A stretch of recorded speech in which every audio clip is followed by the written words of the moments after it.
ఇవాళ మరి సరికొత్త వీడియోతో నేను మీ ముందుకు వచ్చాను. ఈసారి తమిళనాడు టూర్ ప్లాన్ చేసాము. సో ఈ వీడియోలో మీకు తమిళనాడు ట్రిప్ గురించి డీటెయిల్స్ ఉంటాయి. సో ఈ వీడియో కంప్లీట్గా 3 పార్ట్స్గా డివైడ్ చేశాను. సో పార్ట్ 1, పార్ట్ 2, పార్ట్ 3 ఈ 3 వీడియోస్ చూసి నన్ను ఎంకరేజ్ చేయాలి అని అనుకుంటున్నాను. ముందుగా మనం హైదరాబాద్ నుంచి ట్రైన్లో చెన్నైకి చేరుకున్నాము. చెన్నైలో రీచ్ అయ్యాక ఒక ప్రైవేట్ కార్ తీసుకున్నాము. సో ఈ తమిళనాడు ట్రిప్ 5 days ట్రిప్ మొత్తం మేము కార్లోనే వెళ్ళామన్నమాట.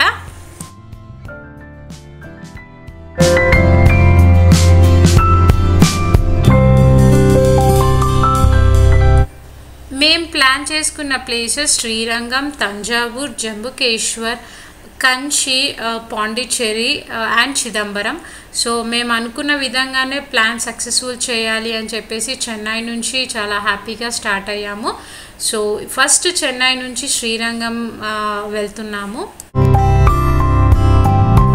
చెన్నై నుంచి శ్రీరంగంకి దాదాపు 300 kilometers డిస్టెన్స్ ఉంటుందండి. శ్రీరంగంకి డైరెక్ట్గా రావాలనుకునే వాళ్ళు శ్రీరంగం దగ్గరలో ఉన్న తిరుచురపల్లి స్టేషన్ ఉంటుంది. మన హైదరాబాద్ నుంచి వీక్లీ వన్స్ ట్రైన్స్ ఉంటాయి. ఇక శ్రీరంగంకి రీచ్ అయ్యాక ఒక హోటల్లో మేము లంచ్ చేసేసాము.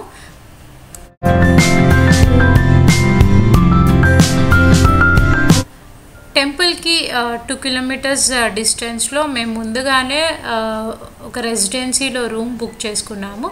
సో ఈ రూమ్లో మేము దిగాక ఫ్రెష్ అప్ అయ్యి టెంపుల్కి వెళ్దామని చెప్పేసి ప్లాన్ చేసుకున్నాము.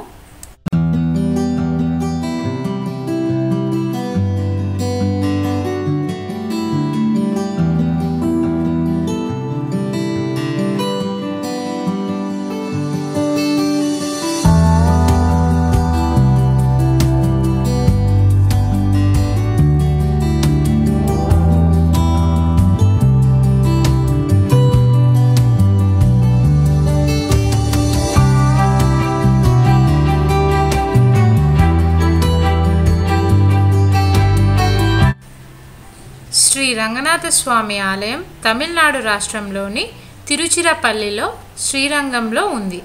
ఈ గుడిని తిరువరంగం అని కూడా పిలుస్తారు. ఈ ఆలయంలోని ప్రధాన దైవం విష్ణువు.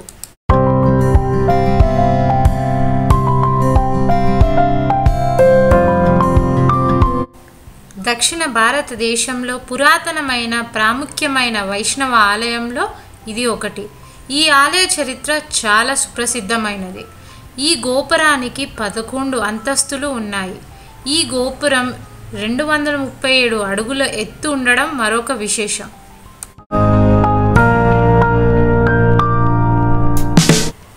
విష్ణుమూర్తి స్వయంభుగా వెలిసిన 8 క్షేత్రాల్లో శ్రీరంగం మొదటిది.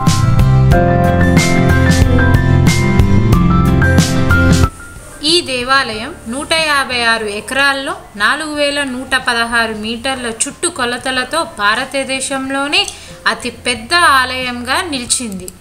దర్శనం ముగించుకొని బయటికి వచ్చాక మనకు విమాన గోపురం బ్యాక్ సైడ్ వ్యూ కనిపిస్తుంది.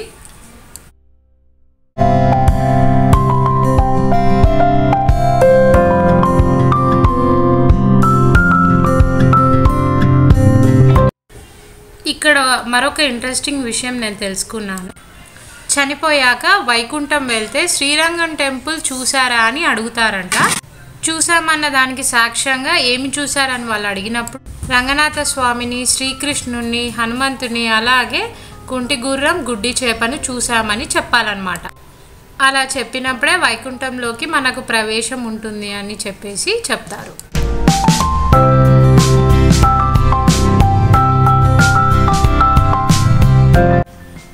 ఇక్కడ రంగనాథ స్వామి రంగనాయకి అమ్మవారితో కొలువై ఉన్నాడు.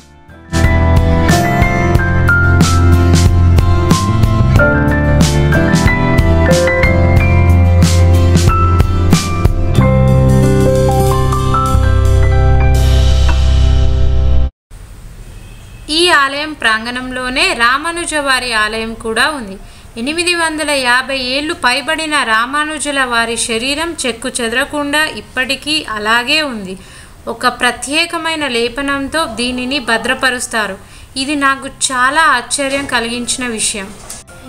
ఇక మరుసటి రోజే శ్రీరంగం ఆలయానికి అతి దగ్గరలో ఉన్న జంబుకేశ్వర ఆలయంకి చేరుకున్నాము.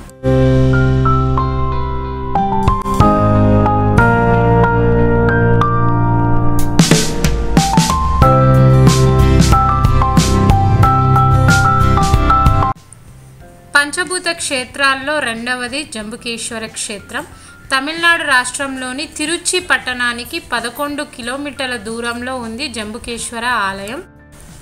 పూర్వం ఇక్కడ అధికంగా జంబు వృక్షాలు ఉండడం వల్ల దీనిని జంబుకేశ్వరం అని కూడా పిలుస్తారు.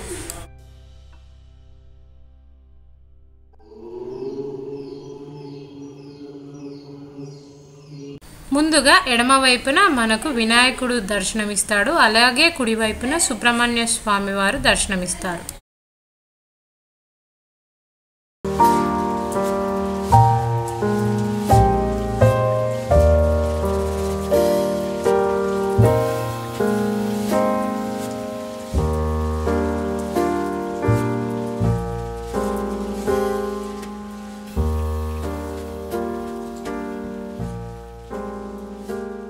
జంబుకేశ్వర స్వామివారు పశ్చిమాభిముఖంగా ఉన్నారు. గర్భగుడి పక్కన అఖిలాండేశ్వరి ఆలయం కూడా ఉంది. ఆలయ ప్రాకారంలో జంబుకేశ్వర స్వామి ఆలయం, అఖిలాండేశ్వరి ఆలయం, అలాగే మరికొన్ని ఉపాలయాలు కూడా ఉన్నాయి.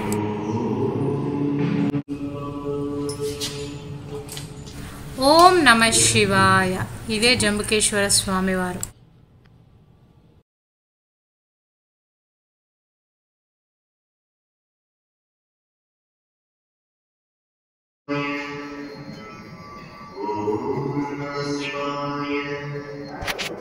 ఈ ఆలయం చుట్టూ చాలా ఎత్తైన గోడలు, అలాగే చాలా నందులు మనకు కనిపిస్తూ ఉంటాయి.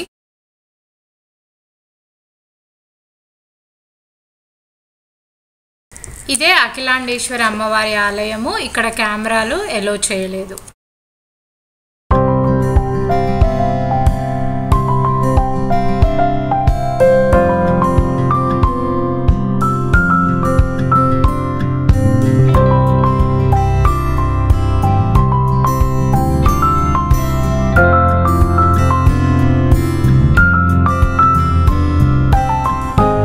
జంబుకేశ్వర ఆలయం దర్శనం పూర్తయ్యాక ఇప్పుడు మేము దిండిగల్కి స్టార్ట్ అయ్యాము.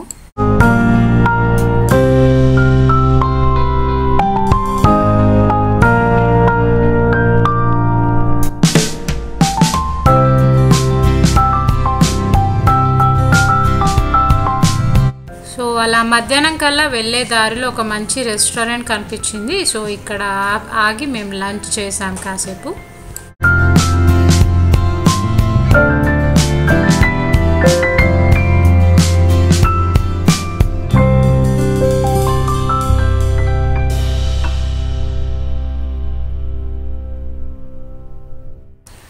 ఇదే దిండిగల్ టెంపుల్.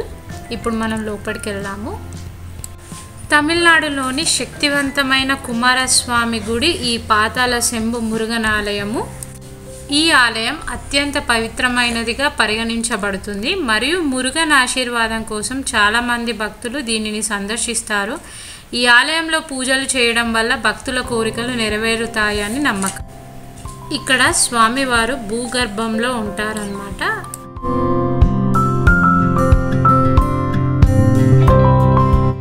ఇక్కడ నుంచి మేము ఇంకా తంజావూరుకి వెళ్ళామన్నమాట.